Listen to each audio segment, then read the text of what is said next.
Eu estava estudando algumas coisas na internet sobre neurociência e eu aprendi algumas coisas sobre a mente, tá? A nossa mente, ela é como um iceberg.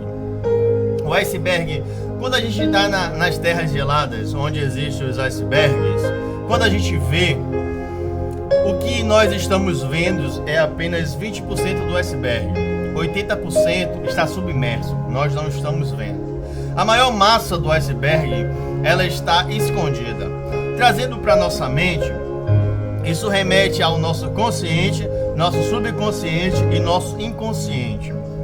Nosso consciente é aquilo que está patente aos nossos olhos e diante da nossa razão.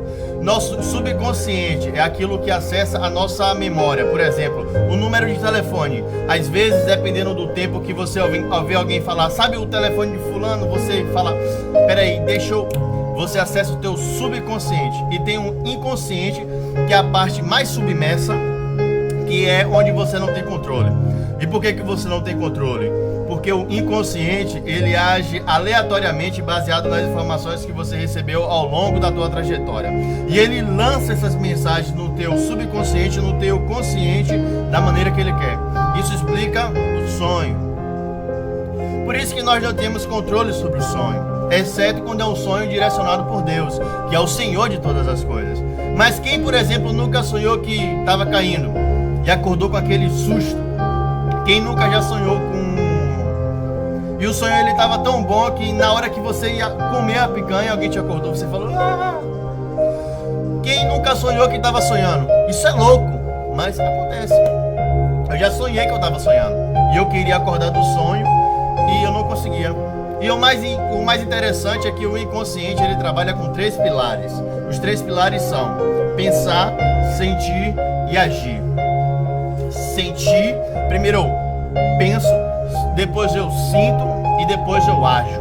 O grande problema é que esses 3 pilares, eles trabalham entre si numa velocidade que equivale à velocidade da luz. 300 mil quilômetros por segundo. É a velocidade entre você pensar, sentir e agir. Explico. Por exemplo, você está passando na rua e aí de repente você não vê e tropeça em uma pedra. É uma pedra. Só que a dor ela é tão lancinante, o evento ele é tão surpreendente que ninguém para pensar e uma pedra, tropecei, bobeei. Não. Porque o teu inconsciente ele lança um comando pro teu sentir tão rápido na velocidade da luz que o que é que acontece? Vem a pedra, você... Ah, capeta. Ah, diabo. O diabo que é mentiroso, mas tá dizendo assim, o sangue de Jesus tem poder, foi só uma pedra. Não foi eu, foi a pedra. Só que o teu inconsciente, ele sequestrou o teu consciente. Então você pensa, na verdade você não para pra pensar porque a dor ela é mais forte que o teu pensar. E tem muitas pessoas que trabalham a partir do sentir e agem de acordo com o sentir e não do pensar. Você vê que coisa terrível. Agora eu vou contar pra vocês um camarada que foi vítima da ditadura militar. Ele foi sequestrado pela ditadura militar, né? E aí ele passou 7 dias sendo torturado. E a partir do 7º dia, ele conta que quando ele era torturado, ele começou a sentir prazer. E por que ele começou a sentir prazer? Porque o inconsciente dele lançava uma informação e ele dizia que ele se sentia vivo. E aí ele começou a sentir prazer ao ser torturado. Olha que coisa louca que o nosso inconsciente faz. E o pior é que o inconsciente, o pensar, o sentir, o agir, ele trabalha em torno das nossas 5 janelas que todo mundo conhece. As 5 janelas o olfato, a audição, a visão, o tato e o paladar.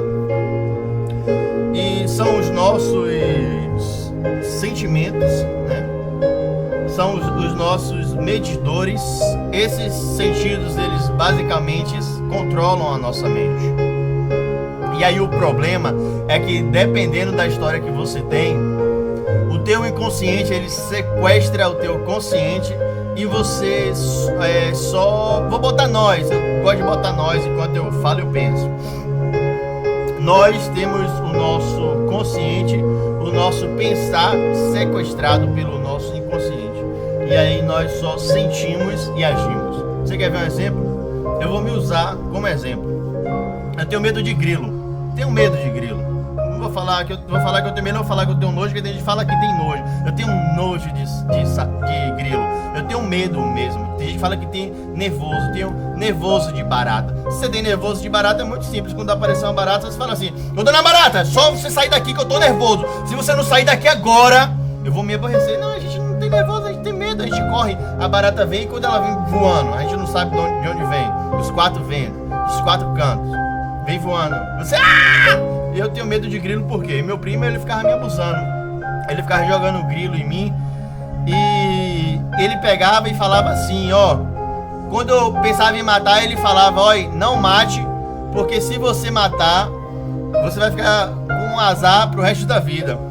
Aí a partir desse momento eu fiquei com um negócio com grilo. Uma vez eu tava vindo em casa, fui guardar minha moto. Aí aqui tem umas plantas, né? Quando eu abri a porta, né? Aí quando eu parei a moto no meio da rua assim, o que aparece na porta? Um grilo não, um demônio, uma potestade, um grilo, gente. Aí o grilo apareceu e começou a fazer cri, cri, cri, cri, aquele negócio que ele faz. Olha só, o grilo, ele tá fazendo o quê? O que é que ele faz sempre? Eu não conheço, talvez você conheça. Você já conhece alguém que já morreu de grilo? E eu conheço, sabe, irmão fulano? Ah, faleceu ontem. O que foi? Grilo. Tu conhece alguém que já morreu de grilo? Eu sei que o grilo, ele tá lá na natureza e ele faz o que ele tem que fazer mesmo, mas eu não conheço ninguém que vê a óbito por quê? Grilo. Mas quando eu vi aquele grilo, eu tive o meu consciente sequestrado pelo meu inconsciente. E eu fui lá naquele dia que o grilo, ele veio, tava subindo, parecia um leão, e ele tava ali naquele pedacinho da porta que ele veio e se plantou no meio da porta.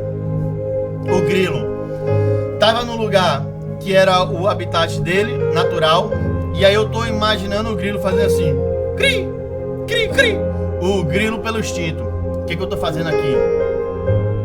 Que lugar é esse? Eu tô aqui porque eu ouvi um barulho, eu ouvi que canto, tô aqui. O que é isso? Isso é o grilo. Olha eu com o meu consciente sequestrado. Cada vez que ele fazia cri, ó o grilo falando, ó, eu vou te matar, eu vou te esquartejar e eu vou dar tua carne para as aves do céu. Aí o meu inconsciente sequestrou o meu consciente. Sabe o que eu fiz? Peguei uma pedra e joguei no grilo. Aí, gente, quando o consciente sequestrado tira também sua coordenação motora. A pedra quicou para lá, subiu, quase voltou em mim, o grilo ficou. Quando o grilo ouviu o barulho da pedra, ele fez o que todo grilo faz, pulou. Só que em vez de ele pular e ir embora, ele pulou na minha direção, mais na minha frente. Aí eu peguei e saí correndo. Aí ele continuou fazendo cri, cri. Como eu não entendo grilês, o meu consciente sequestrado, o grilo tava fazendo assim: que barulho foi esse? O que é que aconteceu? Não tô entendendo nada. O que é que tá acontecendo? E no meu inconsciente sequestrando o meu pensar, eu traduzindo o que o grilo tava falando. Você vem a mim com pedra, você vem a mim com um cabo de vassoura, mas eu vou te matar. Você é o Golias, eu sou Davi. Só que aí sabe o que aconteceu? Então uma criança que nunca foi sequestrada por grilo, poderia ter outros sequestros mentais, mas por grilo não. Aí, né, ela veio de dentro da garagem. Essa criança era minha sobrinha, gente. Ela encostou no carro de meu pai. Eu tô lá no meio da rua, a moto no meio da rua, eu com meu consciente sequestrado. Ela parou no carro. Aí tá eu lá no meio da rua, né, e eu com vergonha. Rapaz, tem coisa que só criança vê. Ô raça, meu Deus, que mente dessas crianças. Aí tá eu lá no meio da rua.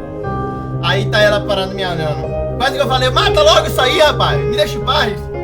Aí eu peguei e fiz o que todo mundo faz, né? Fiquei disfarçando, mexendo no celular, fingindo que nada tinha acontecido, né? Ô criança, gente, esperta. com medo do tio. Poxa, gente, eu tive que falar. Medo? Eu? Não, rapaz. Eu só tenho nojo. Eu tive que falar isso. Sabe o que foi que ela fez? Ela, na maior tranquilidade, chegou perto do grilo, botou a mão, o grilo subiu em cima da mão dela, ela pegou, saiu e jogou o grilo fora. Tio, vem guardar sua moto. Aí um certo dia tá eu brigando com a ex-namorada minha. E o que vai fazer? O que vai acontecer? Aí vem ela com o grilo e joga em cima de mim. Rapaz, parece que apagou a luz de tudo, do sol, e só ficou em cima dela assim. E eu, travado. Ela, você tá brigando com ela, mas tu tem medo de grilo. Por quê? Porque o meu consciente foi sequestrado. E diante disso ficam algumas perguntas. Eu quis trazer essa mensagem bem simples, mas de muito valor. Porque já que esse sentimento trabalha com essas 5 janelas, ficam algumas perguntas para nós. O que é que nós temos visto? O que nós temos visto é um Salvador corrupto, é um lugar cheio de violência, é uma política que a gente precisa que Deus faça alguma coisa urgente. E a gente vai em outros lugares, tem gente que pensa que a gente está aqui nu, ilhado dentro de casa. Eu tava vendo na net essa semana um camarada falando, em Salvador, hein? Meu Deus, como é que esse povo vive? Vive como? Eu levanto, tomo café, vou trabalhar, faço academia, faço tudo que todo mundo normal faz. Só que algumas pessoas pensam que a gente está ilhado aqui. E se você olhar o Salvador com os olhos naturais, sabe o que você vai dizer? Salvador não tem jeito. A política não tem jeito. A prostituição está no nível que nunca aconteceu. A roubalheira, a maldição, isso é o que os nossos olhos naturais estão vendo. Mas não viva pelos teus olhos naturais. Pelo amor de Deus, quando você olhar o quadro que você está vendo, faça como Davi, eleva os meus olhos para os montes. De onde veio o meu socorro? Da política do Brasil, dos governantes, do meu patrão? Não, o meu socorro vem do Senhor que fez os céus e fez a terra. Ah, querido, olhe com os olhos da fé. Talvez você esteja vendo apenas um aborrecente. Você esteja vendo apenas um aborrecente. Veja que esse aborrecente não é um aborrecente, é um adolescente que no momento está destrambelhando, mas ele vai ser cheio do Espírito Santo. Talvez você esteja olhando para o teu marido e seja um homem problemático. Pode ter certeza, continue orando, continue na campanha, continue crendo. Veja pelos olhos da fé que ele vai para a casa de Deus, vai adorar a Deus, vai ser um sacerdote decente e o nome do Senhor vai ser glorificado. Você está olhando para o seu emprego hoje, é um emprego difícil, os relamentos são difíceis. Olhe que é um lugar que Deus te colocou para você prosperar, para você reinar, em nome de Jesus. Não veja com esses olhos naturais, veja com os olhos da fé. Se você puder, adora a Deus aí, dá um brado de vitória, um grito de aleluia, alguma coisa. O que é que nós temos ouvido? O que é que nós temos deixado entrar pelos nossos ouvidos? Sabe as músicas que foram mais tocadas no carnaval? Eu posso falar aqui, ninguém vai me processar, porque todo mundo já falou sobre isso. Eu tava vendo um vídeo do Gabriel Pensador, As Pedras Clamando, falando sobre a música, que tiro foi esse? E a mulher disse numa entrevista que ela fez essa música, que a música é, que tiro foi esse? Aí você quer dizer, você arrasou, querida. Só que se você for prestar atenção na letra, a letra diz, samba na cara da inimiga, pisa na cara do inimigo. Essa música não tem nada de bênção. E eu vou fazer uma pergunta. Eu duvido que tem uma mãe que perdeu um filho que estava indo trabalhar, que foi vítima de uma bala perdida. Esse ano no Brasil já foram mais de 23 mil pessoas que foram mortos sem casos solucionados. Eu duvido que as mães, os pais, os maridos, as esposas dessas pessoas estão cantando, que tiro foi esse? E caindo e levantando, sorrindo. Satanás quer colocar dentro dos seus ouvidos coisas que vão entrar dentro do teu cérebro. A Bíblia diz, tudo que é bom, tudo que é lícito, tudo que é agradável, nisso pensai. Cuidado com o que você tem ouvido. Ouça as coisas que vão te enriquecer. Ouçam palavras proféticas, ouçam promessas, mas não ouça lixo, porque você não é vazio, você não é objeto de lixo. Você nasceu para ser um recipiente da glória de Deus. Então coloque dentro dos seus ouvidos coisas que vão te abençoar. Estou chamando tua atenção e minha atenção que é que nós temos ouvido? Uma outra coisa que nós, já que estamos falando dos 5 sentidos, né? Dos 5 sentimentos, qual o cheiro que nós estamos acostumados a sentir? Deixa eu falar uma coisa para vocês. Certa vez eu fui numa casa de uma amiga minha, e no interior, e no lugar onde ela morava, eu comecei a sentir um cheiro muito forte. E esse cheiro foi embrulhando meu estômago. Sabe o que aconteceu? Eu descobri que ela morava do lado de um matadouro. E quem já morou perto de matadouro sabe o cheiro que é de sangue pisado, da pele do animal. Só que tem um detalhe: ela já estava acostumada com o cheiro que ela morava ali. Ela fez uma comida maravilhosa. No entanto, a comida que ela fez embrulhava o meu estômago, porque a soma do cheiro da comida deliciosa com a podridão que eu sentia de lá, e ela estava dizendo come, e eu não tinha nem como dizer, eu não estou conseguindo comer. A Bíblia vai dizer que Sansão entrou no nível tão perigoso. Ele entrou num terreno tão perigoso que a Bíblia vai dizer que Sansão, ele mata um leão, vai namorar uma filisteia, e quando ele volta, ele encontra a carcaça do leão, e debaixo da carcaça do leão tem uma colmeia, tem mel. Sansão, ele estava já tão cego, ele já tinha perdido a sensibilidade espiritual, que ele não percebeu que abelha não faz colmeia em carniça. Sabe o que acontece quando nós perdemos a nossa sensibilidade, o nosso olfato espiritual? Nós começamos a ver doce em coisas apodrecidas. E o pior do que isso, guarde no teu coração, Sansão não só comeu, como levou para a sua família. O que nós temos levado para dentro da nossa casa? Qual tem sido a nossa alimentação?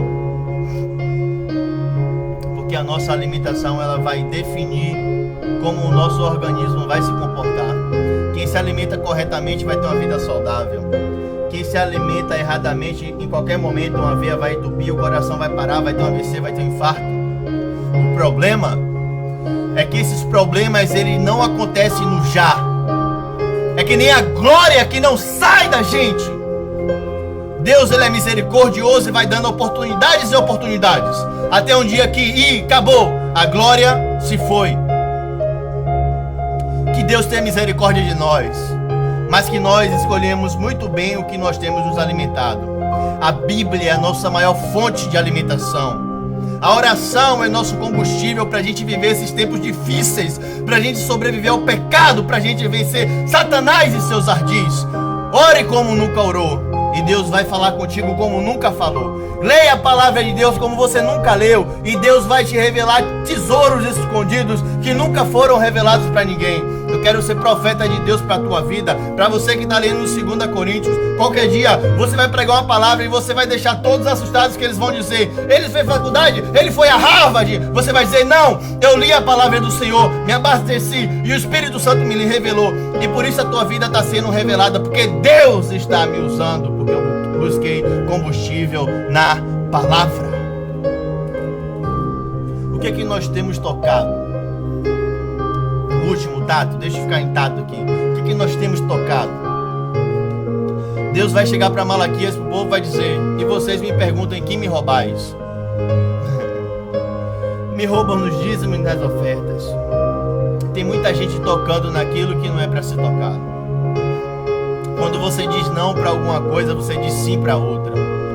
Satanás, muitas vezes, sequestra o teu consciente. Você só diz porque você não está pensando, você só fala, eu tenho uma necessidade. Você só sente a necessidade. E você não pensa que quando você dá uma oferta, quando você é fiel no teu dízimo, Deus está olhando para a tua necessidade e pensando sobre ela. E Deus, ele vai agir. O problema agora, e aí a gente vai encerrar esse vídeo, é que quando se mistura tudo isso no liquidificador, se tem o ser humano. Todo mundo aqui tem uma história. Todo mundo aqui tem uma janela que é ativada de acordo com algo que lhe aconteceu. Todo mundo aqui. Meu pai mal tinha dinheiro pra gente comer E quando não tinha bolinha de chuva, a gente comia café com farinha com açúcar. Amém? Quantos vão dizer amém aí comigo? Um dia eu reclamei para meu pai: meu pai, cadê a manteiga? Não tem manteiga. Meu pai falou: meu filho, pelo amor de Deus, olha a mesa. Tem queijo, tem margarina, tem um pãozinho, tem um café, tem leite. Dá para se alimentar com isso. Aí eu falei: verdade. Meu inconsciente, ele sequestrava meu consciente. E a mesa estava farta e eu sentia falta de algum item. Eu reclamava por causa de um item que estava faltando. Nosso inconsciente nos transforma às vezes em pessoas ingratas. Quem tem uma casa para voltar hoje, levanta a mão e diga: eu tenho uma casa para voltar. Quem hoje já fez uma refeição, diga: eu fiz uma refeição. Quem está vivo a despeito da violência que nós estamos enfrentando, diga: glória a Deus. As misericórdias do Senhor são a causa de nós não sermos consumidos, porque suas misericórdias não têm fim. Você está vivo hoje é porque as promessas de Deus se renovaram na tua vida. Vem tempo bom de Deus para a tua vida. Então, em nome de Jesus, não murmure, não deixe o teu inconsciente sequestrar o teu consciente. Diga: tá faltando queijo, tá faltando manteiga hoje, mas tem margarina. O Senhor é bom. Tem uma casa para voltar, o travesseiro tá duro. Tem gente que tá sem um teto hoje. Deus é bom.